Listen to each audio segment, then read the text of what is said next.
Growing up, I heard the phrase, boys don't cry, you gotta be tough. Didn't really show a ton of emotion other than, maybe anger, happiness. That's what being a man was. My wife and I have been trying to have another child since like 2017.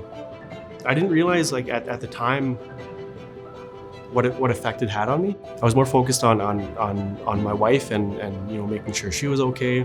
I felt like I was just kind of like a bystander. I didn't feel like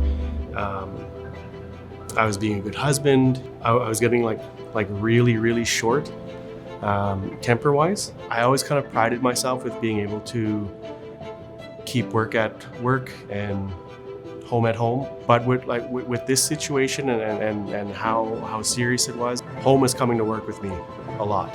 I knew how important mental health was. Obviously, of course, yes, people need to do that, but not me. My wife would say that, the kind of I told you so. She saw things that I didn't see. I was not handling anything at all, and I needed to reach out and talk to somebody.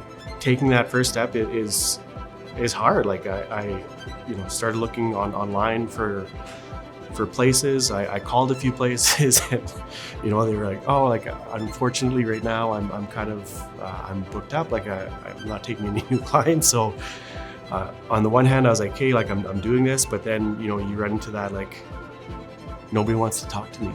I want to talk to somebody, but nobody wants to talk to me. For a lot of people, they get to that point and they're like, nobody wants to help me, so they give up. I think it would be good to see and find something where it's specific to men. I can't be the only one who's grown up who's heard that, boys don't cry, you got to be tough. There's got to be countless men out there that have heard that and are probably still living by that credo to this day. I wish I would have listened to my wife and sought that help, sooner. When I first spoke to the therapist, I felt nervous, for sure. It was like she was honed in on what I was saying, and it was quite bizarre. I don't think I've ever had somebody listen like that before. Since then, it's been great. This is probably the best I felt in I can't even tell you how long. It's truly night and day from where I was to where I am now.